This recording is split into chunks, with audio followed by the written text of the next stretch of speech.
কি বলেছে তোমার পীর, কি বলেছে আকাবির, কি বলেছে তোমার বাপ দাদারা।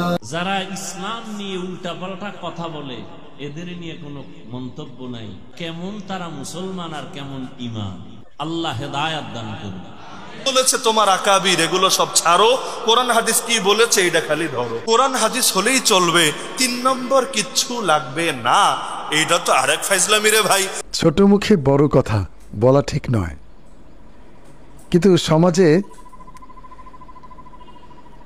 অনেক অসঙ্গতি দেখে দেখে জীবনে অনেক কিছু শিখতে পারছি, আলহামদুলিল্লাহ। আসসালামু আলাইকুম ওয়া রাহমাতুল্লাহি ওয়া বারাকাতুহু। প্রিয় ভাইরা, আপনারা এখানে যে একটি সঙ্গীতের একটি অংশ দেখেছেন এবং হাফিজুর রহমান সিদ্দিকী এবং আলী হাসান উসামারও কিছু ক্লিপ দেখেছেন আপনারা। বন্ধুগণ, আলী হাসান উসামা এবং হাফিজুর রহমান সিদ্দিকী বাংলাদেশের অন্যতম দুজন বর্তমানে জনপ্রিয় দুজন বক্তা এবং ওদের খুব পরিচিতি রয়েছে। শুধু বাংলাদেশ নয়, ভারত, বাংলাদেশ বা যেখানে বাংলা ভাষাভাষী মানুষ রয়েছেন ওদের ওই দুজনের পরিচিতি রয়েছে। এই দুইজন, এই যে শিল্পী শফিউর রহমান নামে একজন শিল্পী, উনি একটি সঙ্গীত পরিবেশন করেছেন। সেই সঙ্গীতকে নিয়ে ওনারা খুব বেশি কড়াভাবে নিন্দা জানিয়েছেন এবং তাদের প্রতিক্রিয়া ব্যক্ত করেছেন। আসুন এই শিল্পী শফিউর রহমান কি সঙ্গীত পরিবেশন করেছে এবং হাফিজুর রহমান সিদ্দিকী সাহেব এবং আলী হাসান উসামা সাহেব কি জবাব দিয়েছেন তার এই সঙ্গীতের উপর আসুন আমরা একটু শোনার চেষ্টা করি। প্রথমে আমরা হাফিজুর রহমান সিদ্দিকী সাহেব বক্তব্যটা শুনে নিই। তুমি আমার কোন পীরের দালাল বলো কেন? সব কিচ্ছা ছাড়ো যদি বন্ধু পারো, ওই সব কিচ্ছা ছাড়ো যদি বন্ধু পারো, কোরআন হাদিস জেনে বুঝে একটু তুমি পড়ো। বিবেকের কাছে আমার প্রশ্ন, আমি পীর মাশায়েখের লাইনের সন্তান। যারা পীর মুরিদির পছন্দ করে না বা এই লাইনে নাই, আমরা তাদের গালি দেই না, হিংসা করি না, দেখলে সালাম দেই।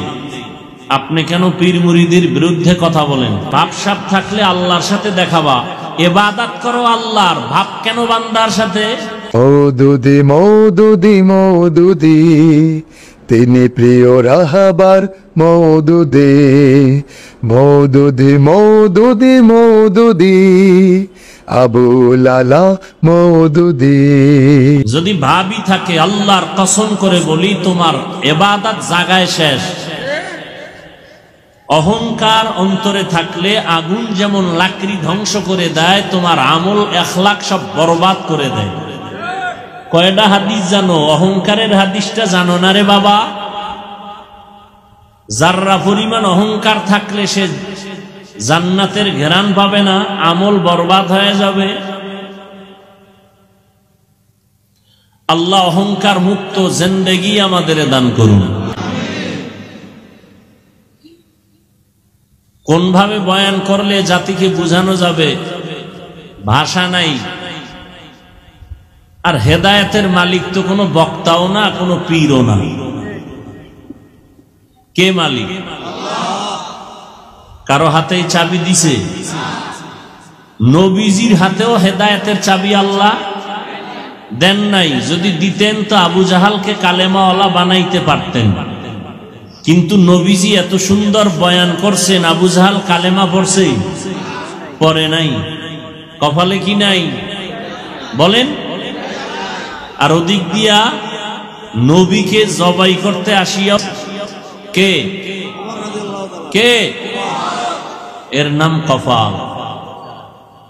মান ইয়াহদিল্লাহু ফাহুয়াল মুহতাদ ওয়া মান ইউদ্লিল ফালান তাজিদা লাহু ওয়ালিয়াম মুরশিদা। হেদায়েতের মালিক আমার আল্লাহ। আল্লাহ বলেন, আমি চাইলে হেদায়াত কাউকে দেওয়ার দিয়ে দেই, আমি যদি চাই না হেদায়াত দিব না, তো হেদায়াত পাবে দূরের কথা, হেদায়াত পাওয়ার মতো কোনো মুরব্বী ও মুর্শিদ ও পথ প্রদর্শক খুঁজে পাবে না। বন্ধুগণ, এই ছিল হাফিজুর রহমান সিদ্দিকী সাহেবের মন্তব্য এবং ওই শিল্পী শফিউর রহমানের গানের এবং তার কর্মের সে যেসব গান গেয়েছে এবং হাফিজুর রহমান সিদ্দিকী তার জবাব দিয়েছেন। আসুন এবার আমরা শোনার চেষ্টা করি আলী হাসান উসামা, মুফতি আলী হাসান উসামা সাহেব এই বিষয়ের উপর কি বলতেছেন। আসুন আমরা আলী হাসান উসামা এবং শিল্পীর মুখ থেকে আমরা একটু শোনার চেষ্টা করি। আলহামদুলিল্লাহ, ছোটবেলা থেকেই আমাদেরকে মৌদুদিবাদ বলে গালি দেওয়া হতো। আমার আব্বা যখন ইসলামের দাওয়াতি কাজ করতো আমাকে বলতো, তুমিও আসো, আল্লাহর পথে থাকো। রসুলের জিন্দিগিটা অনেক কষ্টের ছিল। দেখো, প্রকৃত ইসলামের কথা যারা বলে তাদেরকে এভাবে মৌদুদিবাদ বলে গালি দিবে, এটাই হচ্ছে ইসলামের সত্যতা। কারণ ইসলামের প্রকৃত ইসলামকে যারা ওন করবে, যারা ইসলামের পতাকা তলে আসবে, তাদেরকে রসুলের মতো গালি শুনতেই হবে। আমার আব্বার কথাই ঠিক থাকলো, সারা জীবনই আমাদেরকে এই একটা গালি শুনতে হয়, ওই তোমরা তো মৌদুদিবাদ। উনি কত বড় মাপের মানুষ, কত বড় ইসলামিক স্কলার, কত বড় একজন আলেম, কত বড় একজন দাইল আল্লাহ, এটা আসলে পৃথিবীর অনেক মানুষই জানে। আর যারা জেনেছে তারা কিন্তু ওনার চরম ভক্ত হয়েছে, আপনারা অনেকেই জানেন। ওনাকে নিয়ে যারা পড়বে তারাই ওনার ভক্ত হয়ে যাবে। তো আমি দেখতে পেরেছি যারা লেবাসধারী দুশ্মন, ইসলামের দুশ্মন, 73 তরিকার 72 তরিকা, যেই ধরনের 72 তরিকা রসুল বলে দিয়েছে যে কিয়ামতের আগে আলামত দেখব 73 তরিকার 72 তরিকায় জাহান্নামী হবে, আর একটি তরিকা হক পতাকা বাহিয়ে থাকবে। তারা ইসলামের পতাকা তারা বহন করবে, মার খাবে, তাদের জেল হবে, জুলুম হবে।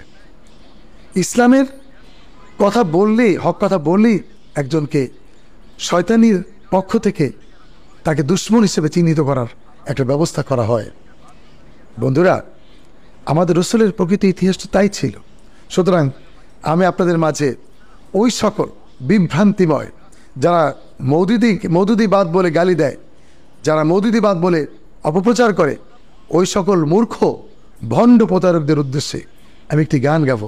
মৌদুদি মৌদুদি মৌদুদি, তিনি প্রিয় রাহাবার মৌদুদি, মৌদুদি মৌদুদি মৌদুদি, আবু লালা মৌদুদি। কারণ কোরআন এবং হাদিস তুমি বুঝবা কিভাবে? এই যে আলিফ লাম মিম তুমি বুঝতে পারলা না, কিন্তু যালিকাল কিতাবু লা রাইবা ফি ঠিকই বুঝলা। এই পার্থক্য তুমি করলা কিভাবে? হাদিসের মধ্যে কোনটা রহিত বুঝেন, নাসিখ মানসুখ। কিছু হাদিস যেটা রহিত, যেমন আমরা কি নামাজ পড়ি মসজিদে আকসার দিকে ফিরে, কেন? এটা কি হাদিসে নাই যে আল্লাহ নবী যে মসজিদে আকসায় ফিরে নামাজ পড়তেন? আছে। হাদিসের মান কি সহি না? অবশ্যই সহি। তা আপনি এদিকে কেন নামাজ পড়ছেন কেবলা বানিয়ে? ওদিকে পড়েন। বলবে না হুজুর এই হাদিসটা রহিত। তো কে রহিত করলো? পরবর্তী হাদিস কোনটা যেখানে আছে কেবলা এদিকে দিতে হবে। তো এটা আমরা পেলাম কিভাবে? আমরা তো পেলাম সেই পূর্বসূরীদের থেকেই। তো ইসলাম এসেছেই রাসূল এবং সাহাবীদের মাধ্যমে। মা আনা আলাইহি ওয়া আসহাবি আলাইকুম বিসুন্নতি ওয়া সুন্নাতিল খুলাফায়ে রাশিদিন আল মাহদিয়িন। নবী যেখানে বলছেন আমার আদর্শকে আঁকড়ে ধরো, খুলাফায়ে রাশিদিনের আদর্শকে আঁকড়ে ধরো, আমার পথ মানবা, সাহাবীদের পথ মানবা, তবেই আহলে সুন্নাত ওয়াল জামাত, তবেই মুক্তিপ্রাপ্ত দল, তবেই জান্নাতি। সেখানে নবীর চাইতে বেশি বোঝার কি আছে? বড় দুঃখ লাগে আজকাল এই চেতনাকে প্রমোট করতে গিয়ে এমন গজল পর্যন্ত গাওয়া হয়। বয়ান তো আছেই, এমন গজল পর্যন্ত গাওয়া হয়। কি বলেছে তোমার আকাবির, এগুলো সব ছাড়ো, কোরআন হাদিস কি বলেছে এটা খালি ধরো। আকাবির এই শব্দ, সালাফ এই শব্দ সমার্থক।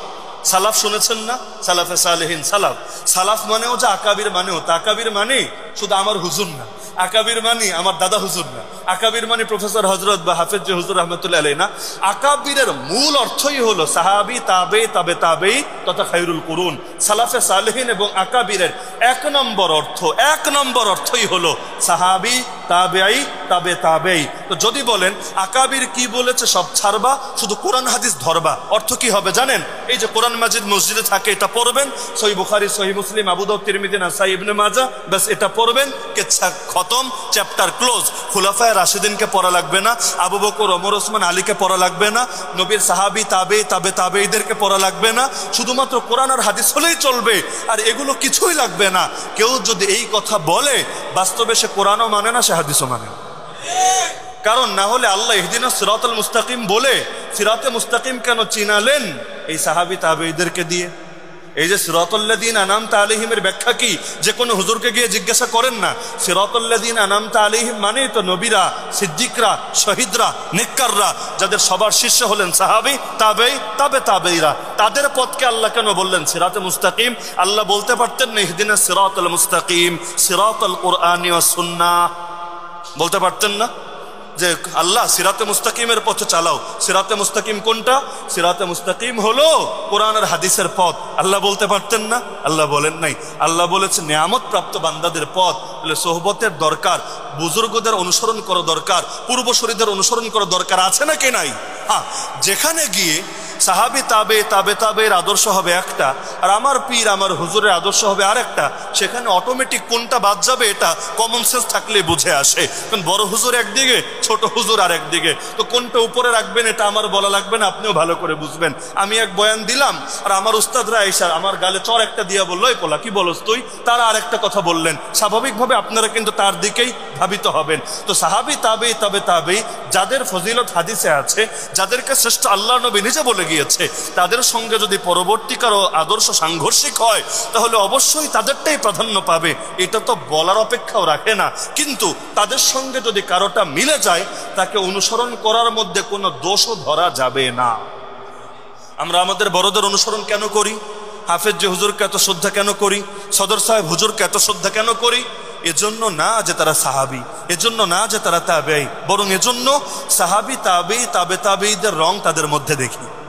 আবার কত ভণ্ড পীর আছে যাদের ইয়া মোটা প্যাট আছে, যাদের চেহারা থেকে সুন্দর করে যেন নূর চমকাতে থাকে, যাদের পয়সার অভাবই নাই।